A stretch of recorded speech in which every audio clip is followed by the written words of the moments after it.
నమస్తే, welcome to Leo. మనతో ఉన్నారు సీనియర్ జర్నలిస్ట్ హేమసుందర్ గారు.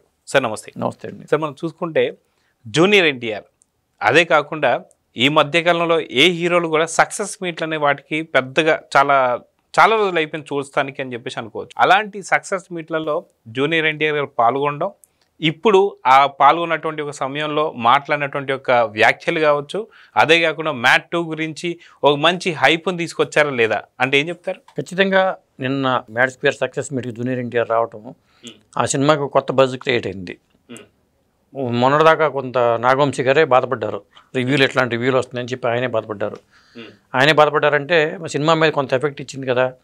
ఆ లోటుని, ఆ విమర్శలు భర్తీ చేసేలాగా నిన్న జూనియర్ ఎన్టీఆర్ ఈ కార్యక్రమం రావడం అనేది. అంటే ఇక్కడ జూనియర్ ఎన్టీఆర్ రావడాన్ని తన బామ్మర్ది సినిమా కోసం వచ్చారనుకోవాలా, లేకపోతే ఈ బజ్ క్రియేట్ చేయడం కోసం వచ్చారనే డౌట్ కూడా వస్తుంది. అంటే బామ్మర్ది లేకుండా బావగారు రారు, బావమర్ది పిలిచారని ఖచ్చితంగా బావగారు వస్తారు. ఎందుకంటే మ్యాడ్ సినిమా ట్రైలర్ ఈవెంట్ కూడా అప్పుడు ఫస్ట్ పార్ట్కి మరి బావగారు వచ్చి ఆశీర్వదించారు. నిన్న ఆ విషయాన్ని నార్నే నితిన్ కూడా ప్రస్తావించాడు. జూనియర్ ఎన్టీఆర్ కూడా ఆ విషయాన్ని గుర్తు చేసుకున్నాడు. అసలు నేను 2011లో ఇప్పుడు నా పెళ్ళయింది, ఆ టైంలో చిన్నపిల్లవాడు వీడు అంటూ నార్ని నితిన్ గురించి సినిమాలు చేసే ఆలోచన ఉందని కూడా నాకు తెలియదు అతనికి అంటూ జూనియర్ ఎన్టీఆర్ మాట్లాడటం. కానీ నాతో మాట్లాడేవాడు కాదు, ఏదో రూమ్లో దాచుకునేవాడు. లాస్ట్కి సినిమా తీయాలన్నప్పుడు వచ్చి బావగారు నేను సినిమాలో యాక్ట్ చేద్దాం అనుకుంటున్నా అని చెప్పేసి అన్నాడు. అప్పటిదాకా నాతో మాట్లాడలేదని చెప్పేసి అన్నాడు. అవును. ఇంకోటి ఏంటంటే అసలు జూనియర్ ఎన్టీఆర్ మాట్లాడే విధానం కూడా చాలా చక్కగా మాట్లాడాడు ఆయన. ఎందుకంటే ప్రతి ఒక్కరిని ఎవరిని విడిచిపెట్టకుండా ఆ ముగ్గురు హీరోల్ని కూడా, ఇప్పుడు రామ్ నితిన్ని కానీ, లేకపోతే సంగీత్ శోభన్ని మీ నాన్నగారు ఇక్కడ ఉండి చూస్తూ ఉంటారని చెప్పి దీవిస్తారని చెప్పడం కానీ, పైగా కామెడీని పండించడం చాలా కష్టం.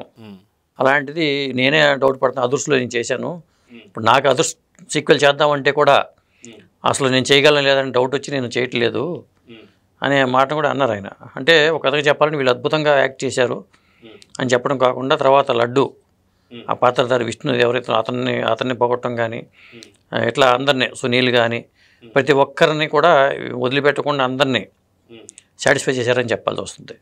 ఎందుకంటే ఎన్టీఆర్ రావడం కూడా ఒకసారి ఏంటంటే సక్సెస్ మీట్లన్నీ కూడా జనరల్గా 100% సక్సెస్ మీట్లు కావు. సినిమా ఫెయిల్ అయిన సినిమాలు కూడా సక్సెస్ మీట్లు జరుగుతూ ఉంటాయి. ఏది రియల్ సక్సెస్ మీటు, ఏది రియల్ కాంది ఏది అని చెప్పడం కూడా కష్టం. మ్యాట్కి డివైడ్ టాక్ రావడం, ఈ నేపథ్యంలో ఈ సక్సెస్ మీట్గా వీళ్ళు గ్రాండ్గా చేయటం, దీనికి స్టార్ హీరో మరి జూనియర్ ఎన్టీఆర్ రావడం కూడా జనాలలో కూడా బజ్ క్రియేట్ అయింది. నిజంగా ఇది రియల్ సక్సెస్ ఏమని సినిమా కూడా అది హెల్ప్ అయిందని చెప్పాల్సి వస్తుంది. మొన్నదాకా నాగవంశీ గారు కొద్దిగా భయపడుతున్నారు, కానీ నిన్న జూనియర్ ఎన్టీఆర్ వచ్చిన తర్వాత ఇది ఒక రియల్ సక్సెస్ లాగానే ఎస్టాబ్లిష్ అయింది సినిమా. అయితే గతంలో కూడా నాగవంశీ గారికి ఒక మాట ఇచ్చానని చెప్పి అతి తొందరలో ఒక సినిమా కూడా రాబోతుంది మా ఇద్దరి మధ్యలోని, కానీ ఆ సినిమా ఏంటనేది అతి తొందరలో నాగవంశీ చెప్తాడని చెప్పేసి అయితే అన్నారు. మొత్తానికి ఎలాంటి సినిమా రాబోతుంది, ఏ సినిమా రాబోతుంది అంటే ఏం చెప్తారు? అది ఒక రివీల్ చేయదలుచుకోవాలి ఆయన, కాబట్టి ఒక సినిమా ఉంటుంది అనేది మాత్రం క్లూ ఇచ్చేశారు. అంటే నాగవంశీకి సితారా ఎంటర్టైన్మెంట్స్కి జూనియర్ ఎన్టీఆర్ ఒక సినిమా చేయబోతున్నారు.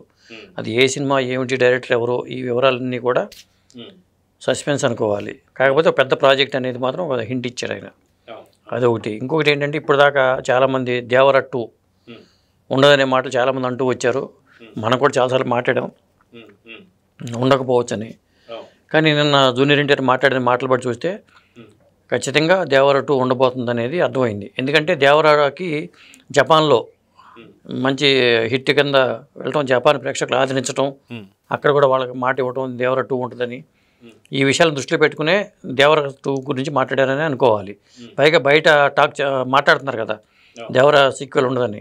ఒక విధంగా కొట్టాల గారు చాలా ధైర్యంగా ఉండొచ్చు, ఎందుకంటే దేవర 2 వస్తున్నారని డౌట్లు ఆయన కూడా ఉండుంటాయి. కాబట్టి ఇట్లా ఈ పరిస్థితుల్లో ఎన్టీఆర్ గారు బహిరంగంగా ఆ సినిమా ఉంటుందని ప్రకటించడం కానీ, అది కూడా ఒక విధంగా చెప్పాలంటే ఫ్యాన్స్ కూడా ఖుషి అయ్యారని చెప్పాల్సి వస్తుంది. కాకపోతే నేను ప్రశాంత్ నీళ్ళకి మధ్యలో ఈ ప్రాజెక్ట్ ఉండటం వల్లే దేవర 2 చేయలేకపోయినని కూడా ఆయన వివరణ ఇచ్చారు. అయితే మనం చూసుకుంటే ఈ మధ్యకాలంలో ఎక్కడో సక్సెస్ మీట్లు అనేది మనం చూడడం లేదు. చాలా కాలం తర్వాత ఒక సక్సెస్ మీట్లో ఒక పెద్ద స్టార్ రావడం చూస్తున్నాం. సో తెలుగు ఇండస్ట్రీలో సక్సెస్ కూడా తగ్గుతున్నాయని చెప్పి అనుకోవచ్చు అంటారా? ఖచ్చితంగా తగ్గుతున్నాయండి. ఎందుకంటే మనం సంక్రాంతి నుంచి చూసుకుంటే మనకి మరి మీరు లెక్క పెట్టుకోండి ఎన్ని సినిమాలు. సంక్రాంతికి వస్తున్నాం సినిమా పెద్ద హిట్ అయింది, ఆ తండేలు ఒకటి పెద్ద హిట్ అయింది. ఇలా వేటుకుంటే వేళ మీద లెక్క దగ్గర పెట్టే సినిమాలే ఉన్నాయి మనకి. కల్కి కావచ్చు, మన జనవరి నుంచి మనం లెక్క పెట్టుకుంటే ఒక 5-6 సినిమాలు మించి లేవు. రిలీజ్ అయిన సినిమాలు అయితే చాలా ఉన్నాయి, ఒక 40 సినిమాల దాకా రిలీజ్ అయితే 5-6 సినిమాలే ఉన్నాయి దాంట్లో. మరి అంటే రేషియో తగ్గిపోతుంది. కానీ సక్సెస్ మీట్లు మాత్రం చాలా ఉంటాయి. ఎన్ని సినిమాలు సక్సెస్ అయినాయి, ఎన్ని సక్సెస్ మీట్లు జరిగినాయి అంటే దాదాపు ఆల్మోస్ట్ అలా అన్ని సక్సెస్ మీట్లే ఉంటాయి. అంటే మీరు అన్నట్టు అన్ని సక్సెస్ మీట్లు సక్సెస్ కావు అని చెప్పి అనుకోవచ్చు అంటారా? ఆ పరంగా చూస్తే ఖచ్చితంగా అదే అనుకోవాల్సి వస్తుంది. ఎందుకంటే మరి సక్సెస్ మీట్లు అన్ని జరిగినప్పుడు అన్ని సక్సెస్లు ఉండాలి కదా, అన్ని సక్సెస్లు కనపట్ల. అయితే ఇప్పుడు మనం తీసుకున్నటువంటి ఈ యొక్క ఏమంటారు అనమాట, దాన్ని కూడా చూసుకుంటే ఏదైతే సంక్రాంతికి వస్తున్నాం అప్పట్లో ఉన్నటువంటి సినిమాలు ఏంటంటే గేమ్ చేంజర్ కావచ్చు, డాకు మహారాజ్ కావచ్చు, సంక్రాంతికి వస్తున్నాం చాలా చిన్న సినిమాకి వచ్చి చాలా పెద్ద హిట్ కొట్టింది, భారీ కలెక్షన్స్ అని చెప్పొచ్చు. అదేవిధంగా చూసుకుంటే చిన్న సినిమాలే ఒక మంచి హిట్లు కొడుతున్నాయని కూడా అనుకోవచ్చు అంటారా? కొడుతున్నాయి. ఇంకోటి ఏంటంటే నిన్న ఖచ్చితంగా చెప్పాలి, ఇది ఇక్కడ చిన్న హీరోలను ఆదరించాల్సిన అవసరం ఉంది. ఎందుకంటే పెద్ద హీరోలు 2 ఏళ్ళకి 3 ఏళ్ళకి సినిమాలు చేసే పరిస్థితుల్లో చిన్న హీరోల సినిమాలు హిట్ చేయించాల్సిన అవసరం ఉంది. ఇప్పుడు నిన్న జూనియర్ ఎన్టీఆర్ గారు ఇక్కడ రావడం కానీ ఈ హీరోల్ని ఎంకరేజ్ చేయడం కానీ చాలా బాగుంది. అలాగే మన కోర్టు సినిమాకి చిరంజీవి గారు వాళ్ళు ఆ సినిమా టీంని అభినందించడం కానీ చూసుకుంటే, పెద్ద హీరోలు తక్కువ లిమిటెడ్గా ఉన్న టైంలో నిర్మాతలు ధైర్యంగా సినిమాలు చేయాలన్నా కానీ హీరో లేని పరిస్థితి ఉంది. ఈ పరిస్థితుల్లో చిన్న సినిమాలని, ఇప్పుడు మ్యాడ్ స్క్వేర్ లాంటి సినిమాలని హిట్ చేయాల్సిన అవసరం అయితే ఉంది ఖచ్చితంగా. సంగీత శోభన్ లాంటి నటుల్ని, నాని నితిన్, రామ్ నితిన్ ఇలాంటి నటుల్ని కానీ, మరి కొంతమంది అందంగా లేకపోయినా మరి వాళ్ళు రాణించవచ్చు అనడానికి, హీరోగా రాణించవచ్చు అనడానికి మనం డ్రాగన్ సినిమా చూసాం. మరి ధనుష్ లాగానే ఉండి అతను సక్సెస్ అయ్యాడు కాబట్టి హీరోకి అందంతో పని లేదని చెప్పొచ్చు. అలాగే దీంట్లో కూడా కీలక పాత్రధారి విష్ణు కూడా మరి చూస్తే లడ్డు బాబు కూడా మరి అలాగే ఉన్నాడు కాబట్టి చిన్న హీరోల్ని, ఎందుకంటే ఒకప్పుడు మరి కమెడియన్స్ కూడా హీరోగా చేసి సక్సెస్ అయిన వాళ్ళు ఉన్నారు. సునీల్ కావచ్చు, తర్వాత గతంలో రాజబాబు గారు కావచ్చు, ఇలా కమెడియన్గా చేసిన వాళ్ళు హీరోలు చేసి సక్సెస్ అయ్యారు. నిన్న జూనియర్ ఎన్టీఆర్ మాట్లాడుతూ నాకు ఇష్టమైన కమెడియన్స్ బ్రహ్మానందం గారు, ఎంఎస్ నారాయణ గారు, అట్లాంటి ఆ కోవల తర్వాత వచ్చే వ్యక్తి సునీల్గా అద్భుతమైన కామెడీ పండించాడంటూ నిన్న జూనియర్ ఎన్టీఆర్ కూడా అన్నారు. సో ఓవరాల్గా మొత్తానికి ఈ సక్సెస్ మీట్ వల్ల ఇది నిజమైన సక్సెస్ మీట్ అనుకోవాలా, లేదంటే ఏం చెప్తారు? అది నిజమైన సక్సెస్ మీట్ అయినా కాకపోయినా ఆ మ్యాడ్ హీరో లాంటి వాళ్ళని ఎంకరేజ్ చేయాల్సిన అవసరం అయితే ఉంది.